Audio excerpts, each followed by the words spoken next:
येन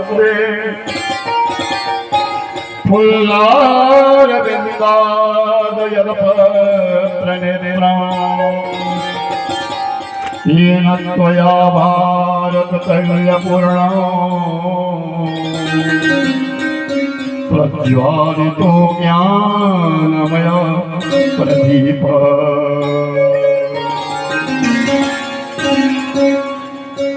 जिस वर्ष में हम रह रहे हैं इसका नाम भारतवर्ष है।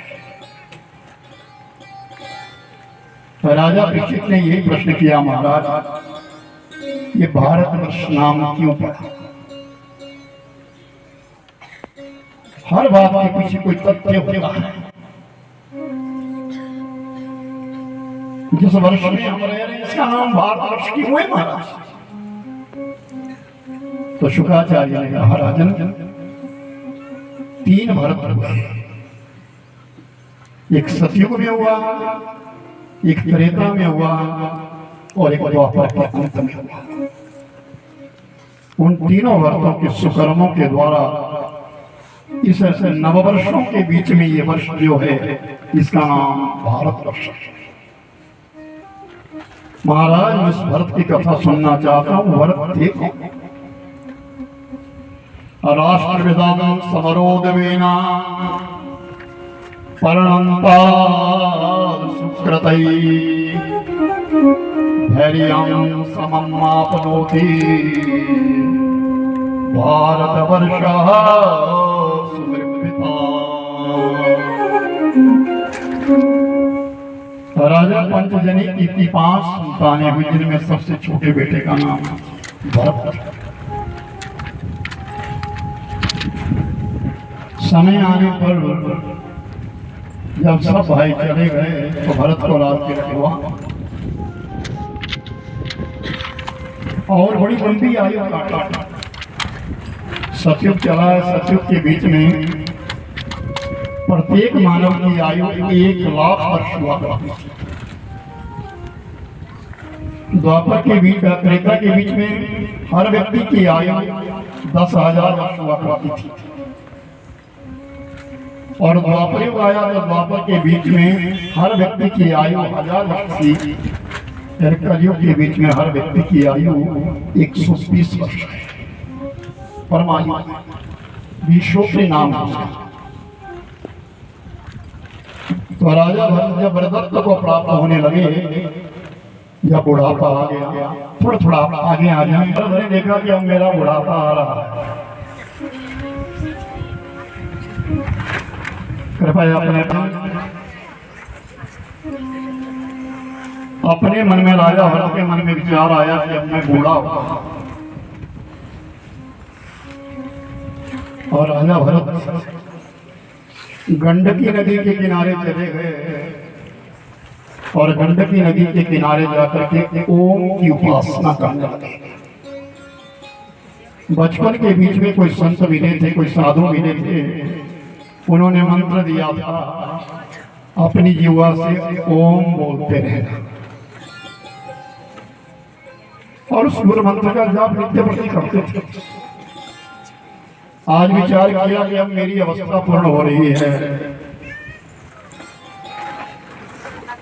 मुझे अब हर काम छोड़ करके केवल और केवल अपने ऊपर ध्यान देना चाहिए।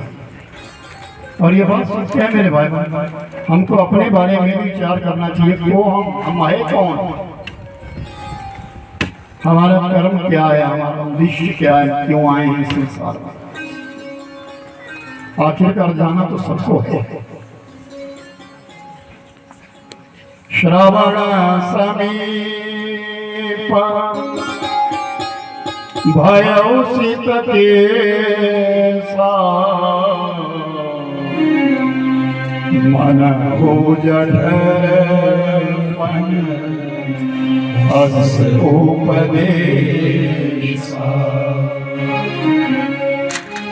राजा दशरथ जब अपने सिंहासन पर बैठे थे तो आईना मंगा करके देखा था कि मेरा मुकुट टेढ़ा है, और जब मुकुट सीधा करने लगे तो कानों के पास सफेद बाल नजर आए थे।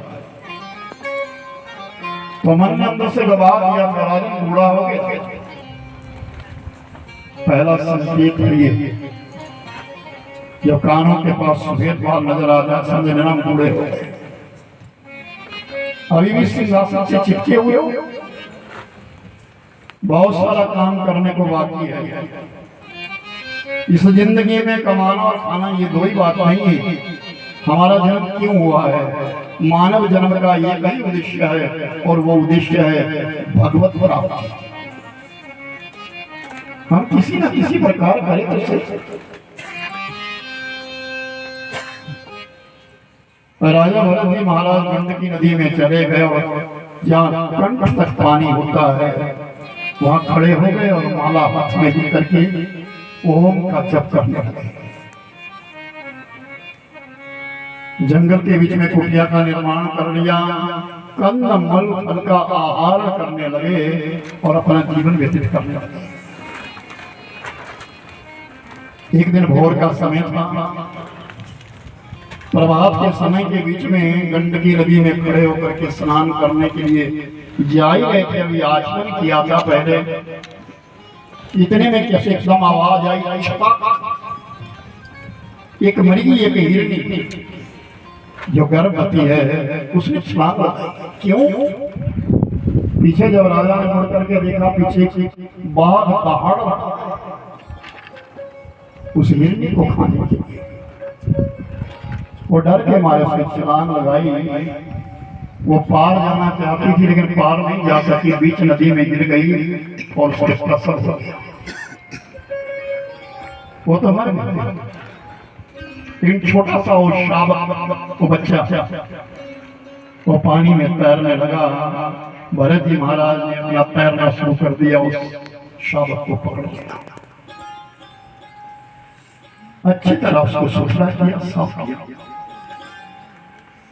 और फिर अपनी कुटिया में लेकर के आए और उसका परिपालन करने लगे। अब वो वन का हिरण है, वन का मृग है, हरी हरी घास लाते हैं और उस मृग को खिलाते हैं। धीरे धीरे वो जो बड़ा होने लगा, वो मृग जैसे जैसे बड़ा होने लगा, उस मृग से राजा भरत की आसक्ति होने लगी, प्रेम बढ़ने लगा। अपने घर को छोड़ करके, परिवार को छोड़ करके, संबंधों को तोड़ करके, जगत जायदाद को छोड़ करके आज गंडकी नदी के किनारे बैठे थे, लेकिन आज उस मृग से प्रेम हो गया। जो हमारे नजदीक बारंबार आता है ना, उससे प्रीति होती है, उससे प्रेम होता है। कहा जाता है कि अगर तुम संसार से प्रेम करो तो संसार मिलेगा, और अगर भगवान से प्रेम करो तो भगवान मिलेंगे। ईश्वर से प्रेम करते हो तो ईश्वर की प्राप्ति है, और अगर संसार से प्रेम करते हो तो संसार मिलता है। राजा भरत जी महाराज के लिए अब सब कुछ मृग हो गया। संध्या पूजा भी कम होने लगी, पूजा पाठ भी कम होने लगा, मंत्र जाप भी कम होने लगा, क्योंकि उस मृग से ज्यादा प्रेम हो गया और अपना समय उस मृग को देने लगे। अब बड़ा हो गया। एक दिन हिरणों की टोली आई, मृगों की टोली आई और उन्होंने अपनी भाषा में कुछ कहा, पूरी कहने लगे। वो शावक उस भाषा को समझ गया और भाग गया। भरत को पता नहीं चला कहाँ गया मृग, कहाँ गया। खोज करने लगे और खोज करते करते ऐसा समय आ गया कि बड़दत्त तो आया था, जीर्ण हो गए, बूढ़े हो गए और दिमाग में ये कई बात घूम रही है, मृग चला गया और मृत्यु हो गई। अंतमता सुगता। अंत समय में जहां हमारा ध्यान होता है, हमारा ध्यान वही होता है निश्चित। ये बिल्कुल सत्य है। तभी तो कहें इतना तो करना स्वामी, जब प्राण तन से निकले।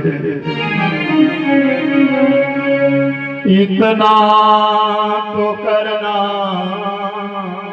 स्वामी जब प्राण तन से निकले गोविंद नाम देकर जब प्राण तन से निकले श्री राम हो जमापुर जब प्राण तन से निकले। माता पिता अगर अपने बच्चों को बचपन में सिखाएं कि भगवान कौन है, बालक के अगर गुरु बन जाएं तो वह जवानी में भगवान का भजन करता है। और जिस व्यक्ति ने जवानी में परमात्मा का सुमिरन चिंतन किया हो वो बुढ़ापे में भगवान के पूजा के बिना, संध्या के बिना, भजन के बिना रह नहीं सकता। और अगर जीवन भर हमने अभ्यास किया हो तो अंत समय हमारी जीवन में भगवान का नाम आएगा। लेकिन जिसने पूरा जीवन ईश्वर का चिंतन किया ही नहीं, सुमिरन किया ही नहीं, वो बुढ़ापे में बोलेगा कैसे? वो तो आवाज कुंठित हो जाती है, कंठ में घरघराहट का शब्द शुरू हो जाता है, स्मृति भूल जाती है, मानुष दूसरे को पहचानना मना कर देता है, सारे सल समाप्त हो जाते हैं। उसमें ईश्वर याद कहाँ है? लेकिन अगर हमने अभ्यास किया हुआ हो बचपन से लेकर के तो उसका याद रखिए हम भारतीय हैं, हमारे संस्कार होने चाहिए। हर व्यक्ति के अंदर संस्कार होना चाहिए और संस्कार डालने वाले माता और पिता ही तो है। भरत जी महाराज की मृत्यु हुई और दूसरा जन्म मृग योनि में हुआ, लेकिन उस प्रभु की कृपा पूर्व जन्म का किया हुआ वो ओम का जाप भरत जी को याद आया, अपना पूर्व जन्म याद आया।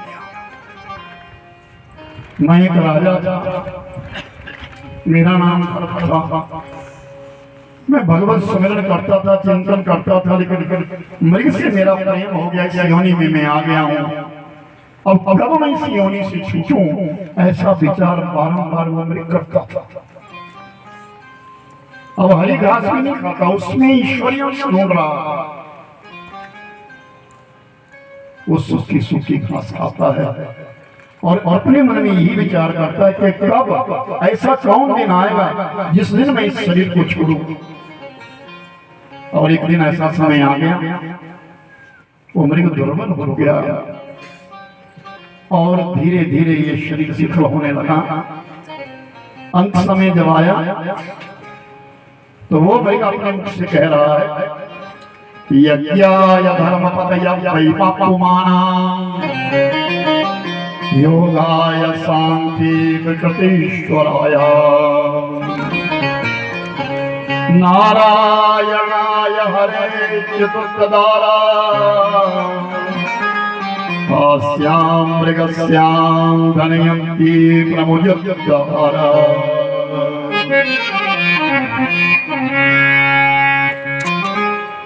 जहाँ यज्ञ होते हैं, जहाँ धर्म होता है, जहाँ धर्मानुष्ठान किए जाते हैं, जहाँ सांख्य योग के बीच में आत्मा को पहचाना जाता है, वो समय ही अच्छा है, वो देश ही अच्छा है, वो काल ही अच्छा है, वो योनि ही अच्छी है।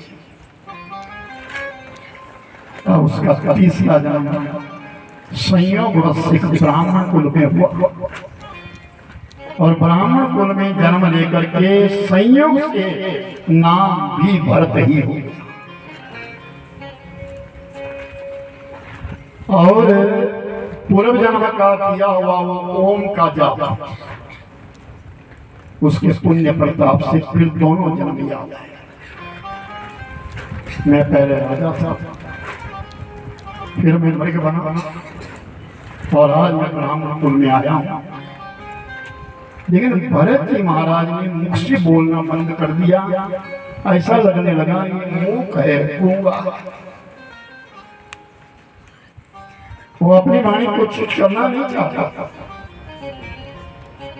तभी तो कहा कि शब्द ऐसा बोलना चाहिए जिससे दूसरे को प्रीति हो जाए। हमारी पुस्तकों में पहले लिखा होता था जब हम पढ़ते थे स्कूलों में कि ऐसी वाणी बोलिए मन का पाप होए औरों को शीतल करे और आप भी शीतल करे। उपदेश थे और आज वो बातें हमें याद आती हैं और उसका अनुसरण करते हैं। आप जितना प्रेम से दूसरों से बोलोगे वो तुमसे उतना ही प्रेम करेंगे। आपकी वाणी में शुद्धता होनी चाहिए। और साधु संतों को तो विशेष कहा गया है। गृहस्थियों में साधु संत सबसे उच्च कोटि के माने गए। गृहस्थ में रह करके साधुता को पाना बहुत सारे लोग हैं। अरे कितना नॉर्मल व्यक्ति है भाई, कभी उसको ऊंचे बोलते नहीं सुना, कितना प्रेम से बोलता है, क्या है लोगों को सुनने को मिलता है। शुक्राचार्य कहते हैं राजन, लोग उस भरत को जड़ भरत कहने लगे। जड़ क्योंकि वो कुछ करते नहीं। घर वाले जो भोजन देते उसको खा लेते हैं। ऐसा नहीं कहते कि अच्छा बना है, ऐसा नहीं कहते कि बुरा बना है। वो किसी से बात करते ही नहीं, मौन। और मौनम सुकृतम लक्षणम, सब व्रतों से उत्तम व्रत है मौन व्रत। मैंने कल लिखा था थोड़ी देर मौन जरूर रखता, अपनी दिनचर्या में मौन जरूर रखता। आपके लिए निश्चित हो जाओ, ऊर्जा मिल जाए। अपनी वाणी के ऊपर अंकुश रखो, अपनी शब्दावली के ऊपर अंकुश रखो। जिस घर में सुबह सुबह प्रातः काल उच्च स्वर में बोला जाता है, मेरे भाई उस घर में कठोरता उत्पन्न हो जाती है। जहाँ शांत चित्त होता है वहाँ मन के अंदर निर्मलता आ जाती है, पावनता आ जाती है। इन कथाओं को सुन करके हमारे लिए बोध होता है, ज्ञान होता है। हम जिस ग्रंथ के सामने बैठे हैं, वेद व्यास जी के मुखारबिंद से निकला हुआ ग्रंथ है। शुक्राचार्य जी महाराज ने जिन्हें राजा परीक्षित के लिए परम गति दी थी। और मैं तो कहता हूँ आप सबका यह भाग्य है कि आप सब दूर दूर के क्षेत्रों से आज आमंत्रित किए गए, सबको बुलाया गया है। इसलिए जब कोई कथा करवाता है, विवाह शादी का निमंत्रण तो बरतावे का दिया जाता है। तूने मुझे बुलाया, मैं भी तुझे बुलाऊंगा। लेकिन भगवत कथा का यही उद्देश्य होता है, उस प्रभु ने मुझ पर कृपा करी है, उस मालिक ने मुझ पर कृपा करी है। मैं आज कोई सत्कर्म करने के लिए बैठा हूँ। आप मेरे मित्र हैं, आप मेरे सगे। मैं चाहता हूं कि जो पुण्य मुझे मिल रहा है वो तुम्हें भी मिले, इसलिए आप सादर आमंत्रित हैं। और कभी मत कहिए ऐसे कि वहां जाना पड़ेगा, बुलाया पड़ेगा नहीं, जाना चाहिए। ये हमारा भाग्य है कि हमको निमंत्रण मिला है और भगवान की कथा का निमंत्रण मिला है। यह हमने सुन लिया है, अमुक स्थान पर कथा हो रही है। अब कथाओं का पाखंड हो गया, लेकिन विचार करिए यहाँ जो बुजुर्ग लोग बैठे हैं, इसी बाडोवाड़ा धार पर 35 साल पहले जब मैं आता था, इस 35 साल, और अपने गांव से पैदल चल करके, कोई सड़क नहीं, कोई साधन नहीं, और 12 वर्षों तक निरंतर मैंने इस पहाड़ पर कथा करी। उसमें तो कोई साधन था नहीं, ये लाउड स्पीकर भी नहीं थे, वहां लाया भी था लेकिन वहां लाइट नहीं होती। वो भी तो समय था। लोग अपने अपने घरों से दूध लस्सी इत्यादि सब बाडोवाड़ा था, क्योंकि वो हमारी इष्ट है, हमारे स्थान के देवता। उनके प्रति बड़ी श्रद्धा है लोगों की, आज भी श्रद्धा है। और जब देवता निकलता था तो अगर यहाँ निकलेगा देवता तो हमारे गांव में लोग धूप लेकर के खड़े हो जाते थे। देवता बाहर आया, आज तो भय नहीं है, लेकिन उस समय तो भय रखता था कि देवता है। उन देवताओं में शक्ति है, हम भूल रहे हैं, हम नहीं समझ रहे इस बात के लिए। शुक्राचार्य कहते हैं राजन, जड़ भरत नाम लोगों ने रख लिया और वो जड़ भरत हो गए, किसी से कुछ कहते नहीं। 4 भाई थे, तीनों भाइयों का विवाह हो गया, भरत जी कुंवारे रहे। अब बिलक बिलक स्थान से जब वो स्त्रियां वहां इकट्ठी हुई तो उनके नेत्रों में, उनकी आंखों के बीच में वो भरत जी चुभने लगे। ये कुछ कमाता तो है नहीं, खाली खाता ही खाता। तो अपने पतियों से भी कहा इसको दूर भेजो, ये फालतू का हम पर भार पड़ा हुआ है, आप इसे कहीं दूर भेज दो। तो कई बार पुरुष पत्नी आसक्त होकर के उस जाल में फंस जाता है। उन भाइयों ने विचार किया, हाँ ठीक है, तो ऐसा कर वहां बंजर भूमि है हमारी, उसको खोद दे। उसके पास कुदाल दे दिया और कुदाल देने के पश्चात कहा कि उस बंजर भूमि को खोद ले और रूखी सूखी रोटी जो घर में बचती है उसको बांध करके भरत जी को दे दिया जाता। भरत चले जाते। कुछ दिन तो भरत घर से जाते रहे। भरत जी ने विचार किया घर जाकर के करूंगा क्या। वहीं उस बंजर भूमि के साथ अपने लिए कुटिया का निर्माण किया और उस कुटिया ढाल करके बैठ गए। सुबह अपना कुदाल उठाते हैं और उस भूमि को खोदना शुरू कर देते हैं।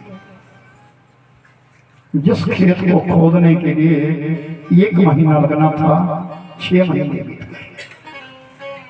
कारण कि जब वो एक बार कुदाल मारते हैं तो नीचे देखते हैं कोई जीव तो नहीं है। नीचे कुदाल मारते हैं, देखते कोई जीव तो नहीं है। अगर कहीं चींटी इंटी अगर दिखती है तो कुदाल मारना बंद कर देते हैं। पहले उस चींटी को किनारे हटाते हैं, फिर आगे काम शुरू करते हैं। ये नहीं गलत ही बात, बोध है, ज्ञान है हमारे जी, बोध तो कुछ नहीं। 6 महीने के पश्चात जब खेत समतल हो गया तो घर वालों ने सरसों दी और कहा कि सरसों बो दो। भरत जी ने सरसों बो दी, जल बरसा। समय आने पर सरसों होगी, फूल लग गए और फलियां लग गई। भरत जी वहीं पेड़ के ऊपर बैठे हैं। जब फलियां पकने की बारी आई तो पक्षी आने लगे और पक्षी आकर के फलियों को खाने लगे। फर्क फर्क करके फली को तोड़ते चले गए, सरसों उखड़ती चली गई। दाना दाना दाना दाना सारी सरसों खत्म हो गई और बड़ी प्रसन्नता से बैठे। उन्हें कोई चिंता नहीं, वो अपना हो आगे मान लें कि मैंने जो कर्म किया पक्षी खा रहे हैं उसके। और सुनिए मेरे भाई बहन, यहां भी ऐसा ही था। जब खेतों में जमींदार जाता था, जब अन्न डालता था तो अपने मुख से ये कहता था कि पशु पंखियों के भाग्य से हो जाए लेकिन इस खेत में अन्न हो जाए। क्या किया? जब खेत से अन्न आता था उसके कितने हिस्से बना दिए जाते थे। ये पुरोहित के लिए हैं, ये गुरु के लिए हैं, आचार्य के लिए, देवता के लिए, ये लोहार के लिए, ये हमारे कारदारों के लिए, सबके लिए, सबके नाम से बिलक बिलक फिर अपने को रखा जाता था। ये मेरे भंडार में जाएगा। आज तो हमारी सैलरी आ रही है, सब हमारी है, फिर भी इंसान का पूरा नहीं। कोई इंसान ऐसा नहीं कहता कि मेरा गुजारा चला, नहीं, अभी भी कमी है। आए दिन आकर के हड़तालें होती है, हमको ये स्केल नहीं मिला, हमको ऐसा नहीं मिला। जिम्मेदार रोता है, सब कुछ है। मैं ऊपर पहाड़ में जाता हूँ, कथा है कोट खाई, वहां पूछे कि आपका से कहाँ बस ऐसे ही हुआ, जबकि होता है, लेकिन लोग नहीं मानते। फिर भी इंसान कहता है कि मेरे कमी, मेरे कमी। भरत जी महाराज बड़े संतुष्ट है कि मैंने जो बोया था पक्षियों के काम आ गया। घर वालों को जब पता चला कि सारी सरसों को पक्षी खा, तो घर वालों ने भरत के लिए रोटी भेजना बंद कर दिया। कोई नहीं। भरत जी कंदमूल फल खा करके गुजारा करने लगे और अब वो जंगल छोड़ दिया, आगे निकल गए। आगे एक नदी बह रही है जिसका नाम है इक्षुमती, और इक्षुमती नदी के तट के ऊपर जाकर के अपना डेरा डाला, वहां रहने लगे बड़े आराम से। नदी में स्नान करना, निर्मल जल का पान करना, और सायंकाल हो जानी तो कंदमूल फल इकट्ठे करने, एकत्रित करने, ओम का जाप करना और अपना जीवन व्यतीत करने लगे। एक दिन कुछ काल के पश्चात कुछ चांडाल लोग आए, क्षुद्र लोग है जो चांडाल है, जो नरभक्षी है। ऐसे लोग आए और वहां एक देवी है, उस देवी के बीच में एक पशु को लेकर के आए जिसकी बलि देनी होगी, लेकिन वो पशु भाग गया। तो कहा किसे ढूंढो, यहाँ ढूंढो किसी को। तो भरत जी सामने बैठे थे, अरे ये जो है ये जड़ है, इसी की बलि दी। और भरत जी को पकड़ करके मंदिर में ले गए, और जैसे मंदिर में जाकर के तलवार लेकर उसको मारने लगे, भगवती क्रुद्ध हो गई और भगवती ने स्वयं खड़ग उठा करके उन चांडालों को मार दिया। भरत जी ने मां के चरणों में नमन किया, प्रणाम किया और मंदिर से बाहर। जितने तारे गगन में उतने शत्रु हुए, और जा पर कृपा रघुनाथ की, जो बाल नवा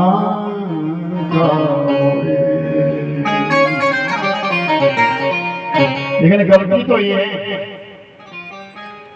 कि हम अपनी कमियां नहीं देखते। हम उस रघुनाथ के हुए नहीं, हम प्रभु के हुए नहीं। यार ये एक सुंदर शेर लिखा है,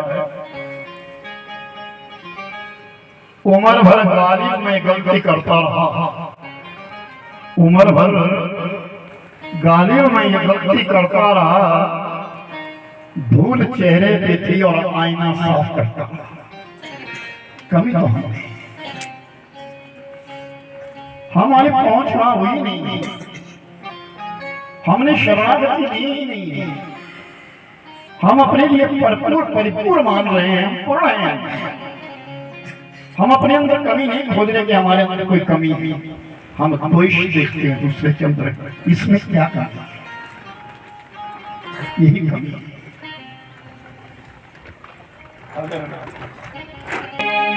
अगर नाथ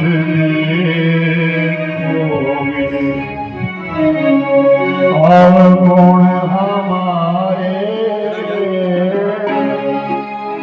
अगर नाथ अवगुण हमारे, तो हम कैसे भव से लगे किनारे। अगर नाथ देखोगे अवगुण हमारे, अगर नाथ देखोगे अवगुण हमारे, तो हम कैसे भव से लगेंगे किनारे।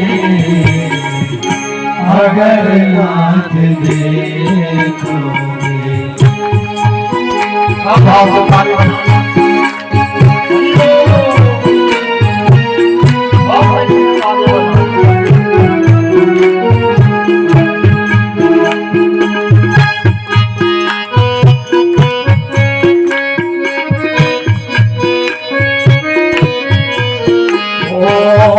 पतितों को पावन करके दयानिधि, पतितों को पावन है करके दयानिधि, पतितों को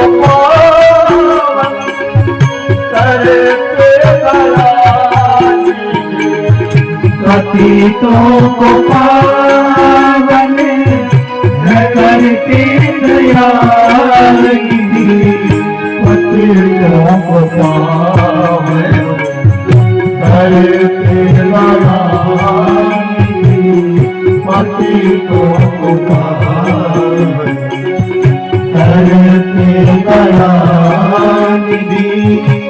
ये पाप है सोयस के सहारे, अगर नाथ देखो और गुण हमारे, अगर नाथ देखोगे और गुण हमारे, तो हम कैसे भव से लगेंगे किनारे, अगर नाथ देखोगे।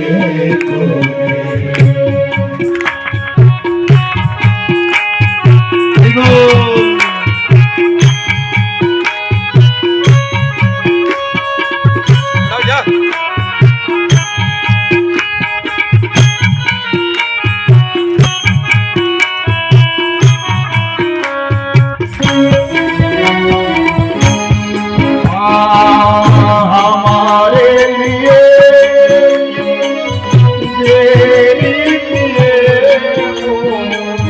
हमारे लिए क्यों देरी किए हो, हमारे लिए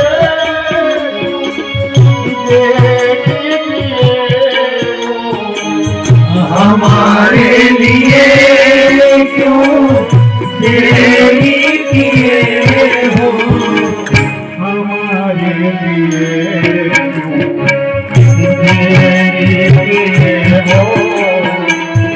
हमारे लिए देरी किए हो। गाने का आजाद पल में है गाने, अगर नाथ देखोगे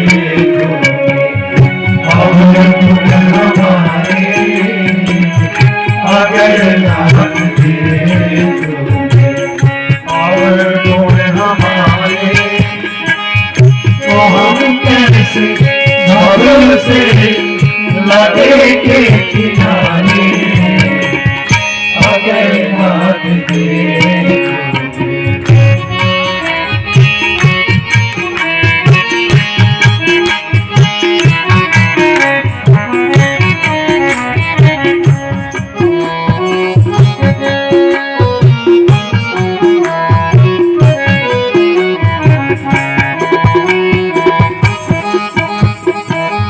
माना अपावन कुटिल, ये माना अधम है, अपावन कुटिल है, माना अधम अपावन कुटिल, ये माना अधम है, अपावन कुटिल है, माना अधम अपावन कुटिल है, ये माना अधम अपावन कुटिल है, सबल लेकिन भगवान को माने, अगर नाथ देखोगे और गुण हमारे, अगर नाथ देखोगे और गुण हमारे, तो हम कैसे भव से लगेंगे किनारे, अगर नाथ देखोगे और गुण हमारे, अगर नाथ देखोगे और गुण हमारे, तो हम कैसे भव से लगेंगे किनारे, अगर नाथ देखोगे, अगर नाथ देखोगे, अगर नाथ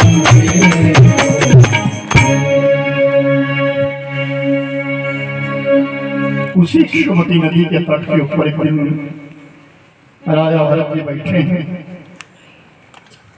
और एक राजा रघुगण है। वो राजा रघुगण पालकी में बैठ करके कपिल मुनि के आश्रम में जा रहा है। कहाँ? गंगा सागर। कपिल भगवान कर्दम ऋषि की संतान देवाहुति का पुत्र। ब्रह्मा जी ने देवाहुति का विवाह कर दिया कर्दम ऋषि के साथ। कर्दम ऋषि ने कहा गृहस्थ तो करूंगा लेकिन संतान होने तक।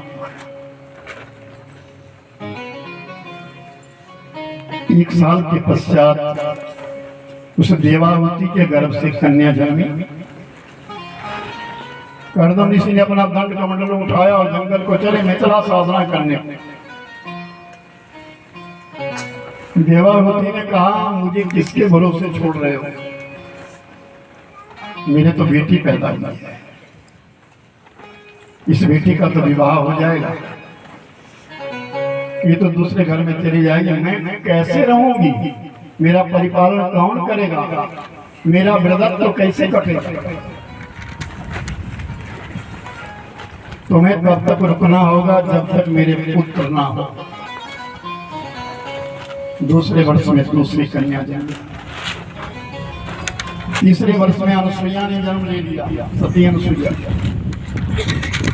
एक करके देवाहुति के गर्भ से 9 कन्याएं जन्म गई और कर्दम ऋषि दुखी। मेरा इस धरती पे आने का कोई उद्देश्य है? मैं क्यों आया? मुझे साधना करनी है। कोई 2-4 माला घुमा करके हम सिद्ध नहीं हो जाते। सोचे कोई मैं 1 घंटा पूजा करता हूँ मैं सिद्ध हो गया, 2 घंटे पूजा में सिद्ध हो गया। अरे नहीं नहीं बाबा, ऋषि मुनियों ने पूरा जन्म बिताया। कहते हैं 10 हजार साल तप किया तब भी परमात्मा का दर्शन नहीं हुआ। तो ऋषि मुनियों ने गौओं का रूप धारण करके वृंदावन की तलहटी में आए थे भगवान का दर्शन करने के लिए। ईश्वर को पाना कोई आसान बात नहीं है। आज भी परमात्मा आना चाहते हैं। देवकी कौन बनेगी? कौशल्या कौन बनेगी? किसके अंदर इतनी साधना होगी? किसके अंदर इतना तप होगा? भगवान राम ने कौशल्या मां से कहा था, मां मेरे लिए वनवास देगी तू? कौशल्या ने कहा था, राम 36,000 वर्ष मैंने तप किया, 64,000 साल मैंने तेरी प्रतीक्षा करी है, तब तुझे पुत्र रूप में पाया है। मैं तुझे वन में कैसे जाने दूंगी? साधारण नहीं है। प्रभु की मां बनना साधारण नहीं है। परमात्मा का पिता बनना साधारण बात नहीं है। ईश्वर को पाना कोई साधारण बात नहीं है। यही अपना भाग्य मानिए। हम इंसान बने, हमको मानुष तन मिला है। इस देह में आकर के हम परोपकार करें। किसी का किया हुआ कर्म याद रह जाता है। ये धर्मदास जी बैठे साथ में, एक समय मैं बीमार हो गया, कुछ नाम तो हम कमा जाए, कोई हमको याद तो करे। ऊपर के परिवार को कौन नहीं जानता था। मेरा भला हो जाए, मुझे दूसरे की आवश्यकता नहीं है। मुझे मेरे पड़ोसी की जरूरत नहीं है, मैं सक्षम हूं। मुझे मेरे को आवश्यकता नहीं है। तभी के कहते थे कि पेट और पड़ोस बड़ा पवित्र होना चाहिए। हमारा पेट अच्छा है, अगर हमारा पेट अच्छा है तो हम स्वस्थ हैं, और अगर पड़ोस अच्छा है तो हम सुखी हैं। हमारे नेत्रों में दूसरे के प्रति श्रद्धा चाहिए, दूसरे आदमी के प्रति आदर चाहिए, सम्मान चाहिए। और जब 10वां गर्भ रहा उस देवाहुति के, उस गर्भ में स्वयं भगवान आए और भगवान ने अवतार लिया, नाम हुआ कपिल। कर्दम ऋषि तो तुरंत चले गए जंगल पर। लेकिन 3 दिन के पश्चात कपिल मुनि ऐसा लगने लगा कि ये तो 16 वर्ष का बालक है, और वो उठा, वो भी जंगल में चला गया। जब कपिल मुनि जंगल में तप करने लगे, साधना करने लगे, तो देवाहुति की एक दिन कपिल के पास चली गई, मुझे किसके भरोसे छोड़ करके आए हो? पति के जाने के पश्चात मां के पास पुत्र का सहारा होता है, और पुत्र तो तू भी नहीं, तू मुझे छोड़ करके आ गया, बता मेरा जीवन कैसे होगा, मेरा बुढ़ापा कैसे कटेगा?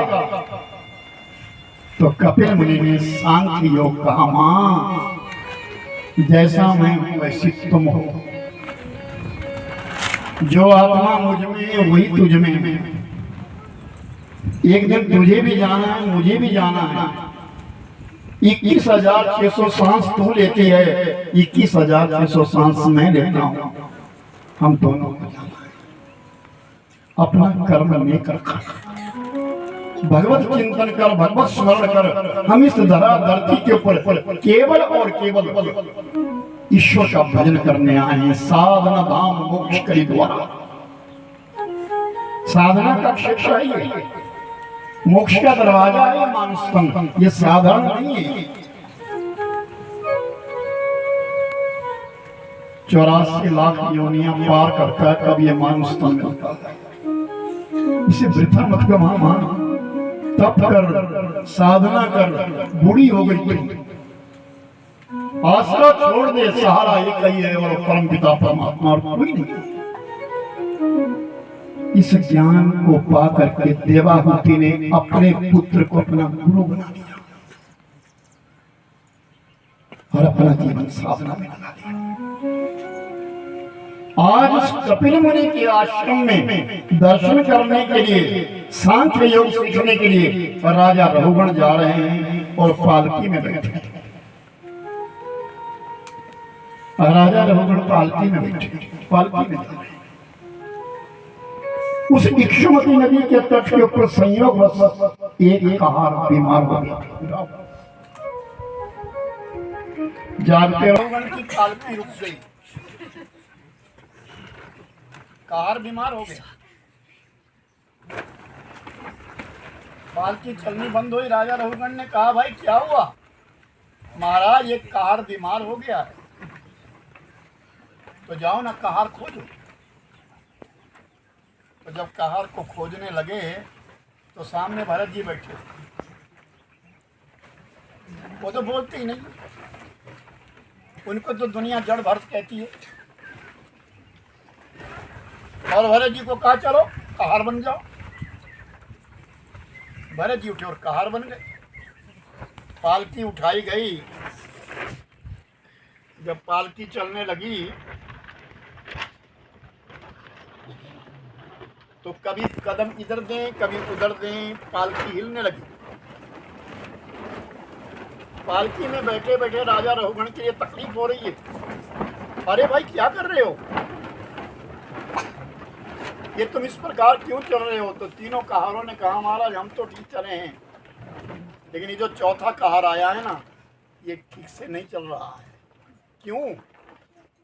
कारण ये था, ठीक ना चलने का कारण ये था कि भरत जी नीचे देखते हैं कोई कीड़ा तो नहीं है। अगर कोई चींटी दिखती है, कोई कीड़ा दिखता है तो अपना पाँव दूसरी जगह रखते, उसको बचा बचा करके जा रहे हैं।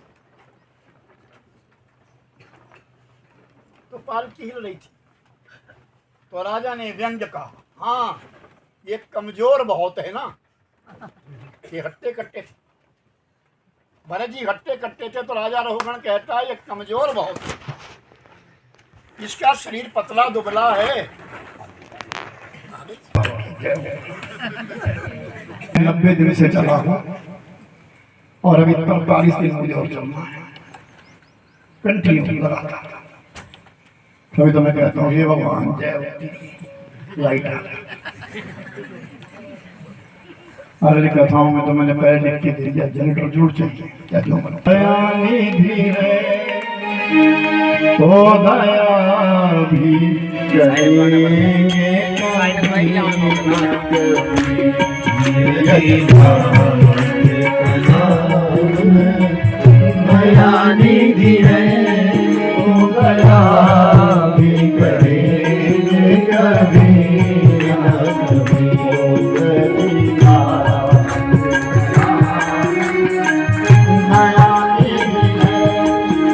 दया भी करेंगे कभी न कभी। यही बात दया निधि है, वो दया भी करेंगे कभी न कभी। तो दया भी करेंगे कभी ना कभी। तो दया भी करेंगे कभी ना कभी। तो दया भी करेंगे कभी ना कभी। यदि दया दीदी है, दया भी करेंगे कभी न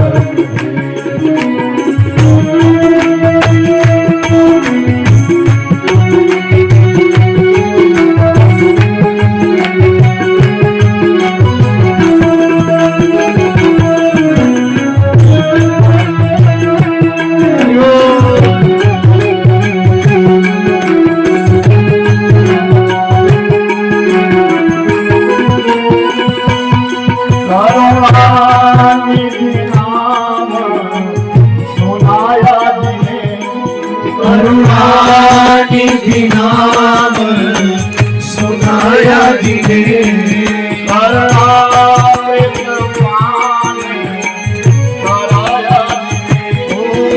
करुणानित पान कराया जिने।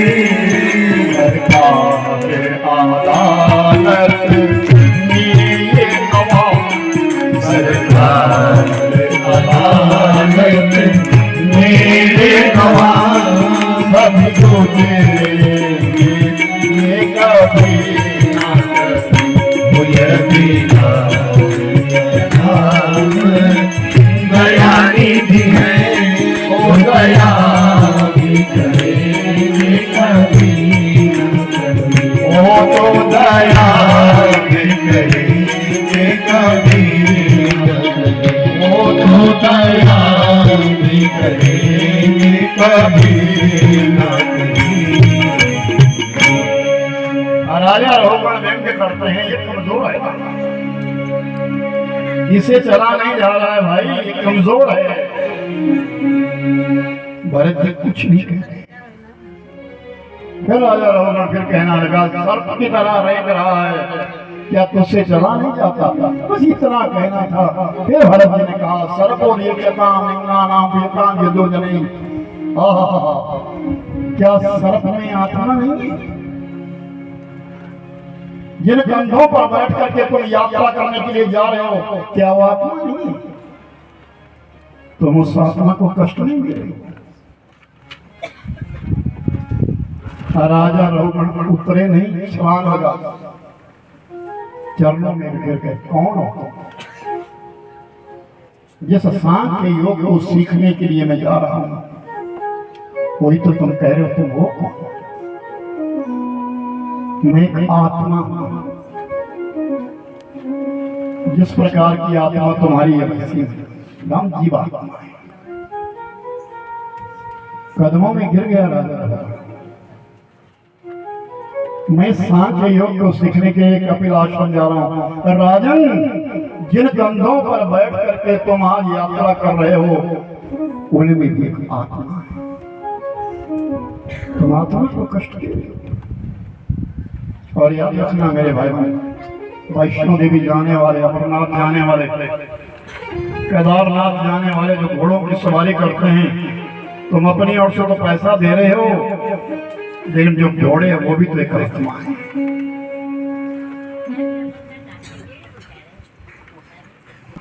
हम किसी भी जीव को कष्ट देने का अधिकार हमें नहीं है। एक ऋषि हुआ जिनका नाम था मांडव्य। एक ऋषि थे जिनका नाम था मांडव्य ऋषि। एक बार एक बहुत बड़े तनाटे की चोरी हुई शहर में। चोर आए और चोरों ने सारा माल लिया और मांडव्य ऋषि के आश्रम के बाहर छोड़ करके छुप गए। भोर होने वाली थी। पीछे से लोग दौड़ते हुए आए और मांडव्य ऋषि के आश्रम के बाहर कुटिया के बाहर देखा कि चोरों ने तो धन यहाँ छुपाया है। मांडव्य ऋषि को पकड़ लिया, राजा के सामने ले गए। राजा ने कहा इसे मेरे सामने मत लाओ, सूली पर टांगो। और राजा ने मांडव्य ऋषि को सूली पर टांग दिया। जैसे मृत्यु हुई, यमलोक में गए। यमराज से जाकर के मांडव्य ऋषि ने कहा मेरा अपराध क्या है? मैंने चोरी नहीं करी है, मेरा अपराध क्या है? ऋषिवर अपराध है, जब तुम्हारी आयु 6 वर्ष की थी, एक तितली उड़ती हुई आ रही थी, तुमने तितली को बेंध दिया था, कांटे से बेंध दिया था, उसका दंड तुम्हें मिला है। मांडव्य ऋषि ने कहा 11 वर्षों तक पाप नहीं लगता। जब तक बालक अबोध है, उसको ज्ञान नहीं है, तब तक उसको पाप नहीं लगता। यमराज ने कहा पाप तो नहीं लगता, लेकिन जो किया हुआ कर्म है उसे तो भोगना पड़ता है। तो जाओ, मैं तुम्हारे लिए श्राप देता हूं। मांडव्य ऋषि ने कहा मैं तुम्हारे लिए श्राप देता हूं कि तुम्हें भी मृत्युमंडल पर जाना होगा और ये दुख सहन करने होंगे। और उस यमराज को इस मृत्युमंडल में आना हुआ और विदुर के रूप में आया। और जब विदुर के रूप में आए, पांडवों के साथ रहने लगे। ऐसा वो विदुर जिसने की नीति लिखी, जिसका नाम था विदुर नीति। किया हो वो कभी नीति से बाहर जा नहीं सकता, वो मर्यादा से बाहर जा नहीं सकता। जिस राजनेता ने विदुर नीति का अध्ययन किया हो वो शासन करना जानता है। विदुर ने बारंबार यही तो कहा था धृतराष्ट्र से, मान जाओ आप, दुनिया में 2 बड़े पाप है। पहला पाप तो ये है कि भाई का हिस्सा भाई कभी मत खाओ, ये पहला पाप। दूसरा पाप ये है कि मंदिर की संपदा कोई हरण ना करे, ये 2 बड़े पाप है। पहला पाप तो ये कि भाई का जो संबंध, भाई का जो हिस्सा है उसको कदापि ना खाए।